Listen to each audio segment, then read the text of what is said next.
Hi mayam kaisam amu laksare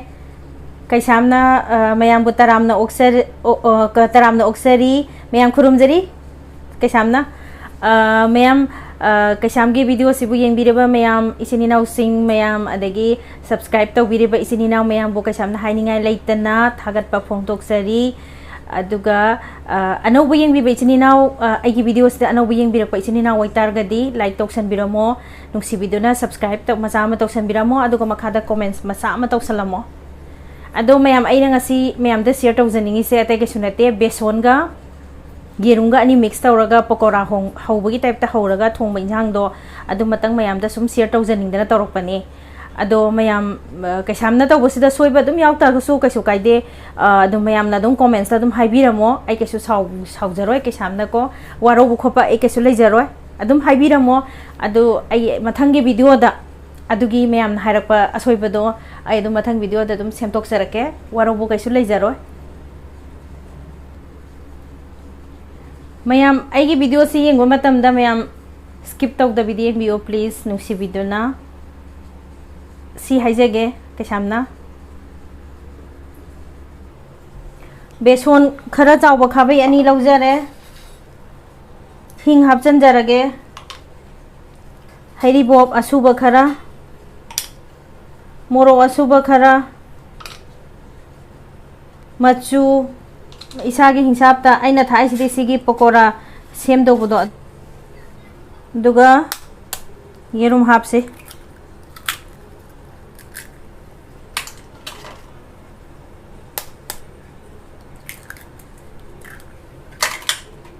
isingi mahota yerum na to toine ije yerum hum hape ko aduga yengse mu aduga se mix tawba yerum ni na ne nang lau thoga leibane ba tot pada khitang mix tawba da nuai wat pane aduna I mix tawjarake yam kupna soiba til ho kara si hapjage khitang dagi kaino khara ga hapke kachori methi mana khitang hapke sima ai mix tawjarake se thau sare sije mai hidarage aigi hana kaino hogadabdo pakora hogadabdo mai pikna leidharaga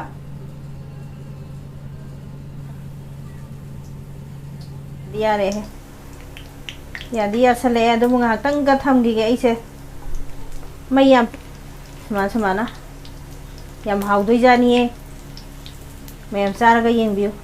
मैयाम आइगी सिगी recipe से मैयाम बेंदो अदुदुना माना सिगी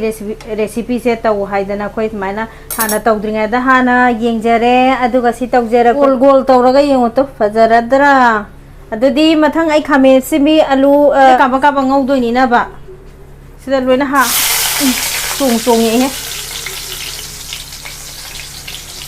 सिदी आई कनो जे फदिगो मरु का काइचा असुबम the नते चलोइ थादा जरगे सि काबा काबा ngौरगा आई जे तखाइ रका दोइने खाबे एंत पिरोइसा लोइना पुना हाचलगा मानो ओलगा हाइफेट खतनी को कनो तौदोइसे सि जे ngौदोइसे पुना हापगा आई मुंदी मुंझले ऐसे मुथत लगे अदुगा मोरो से तखाय बद दम हापचन गेनबा मोरो मरी मंगा हापचरे इना मुथत पे यारे से मुथत तरगे सिमा अदुगा मु ngौनो मु तौजरागे खांग थांग कले सारा बनी थाउजे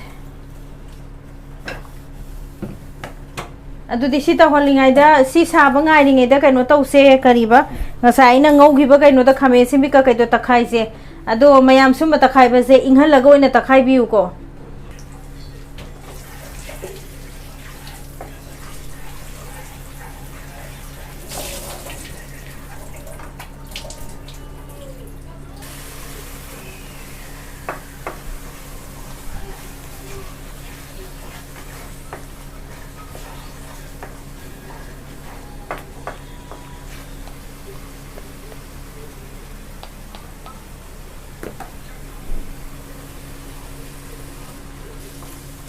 मनम जो नुंसिना बचा बजो तुमना बहिंग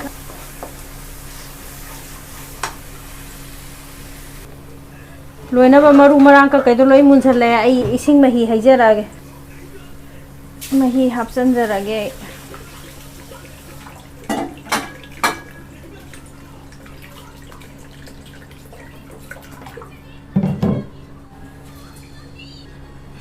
ai injang gi thum thak triko thum thak charage nga sai thak ki do pukura gi kata ne do su kitang walap na thake kenu di already matum do da khara hap khara bani na thum do pukura do da hang to ye nga ji ko do di fajana su saure mahi su nan chale ai se yara ni lotion ba si se da nga sai gi ai gi bora kenu to bodo hada zaraga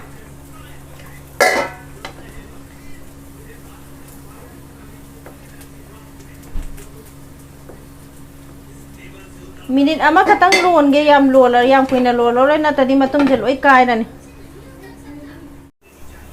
maya madu di kaisam gi keno loijare yerumga beshon ga thongba loijare mayam to manin ga bang bang karaga ngasai na keno ngai rong hap khi bado adu dona manam je yam nung sire mayam adu di ngasi kaisam gi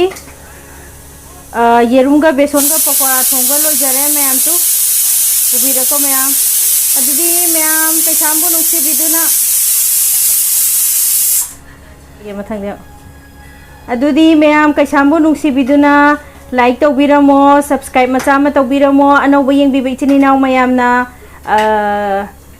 ichini naw mayam so subscribe to sal miramo comments macha to jaramo ai se thong bagi am sare mai mi ka je free langaga tawre si thamjarage adudi mayam yam nungai jare kaisam gi video se loiba bha yeng bagi damakta haininga leitana kaisam na thagat chari bye bye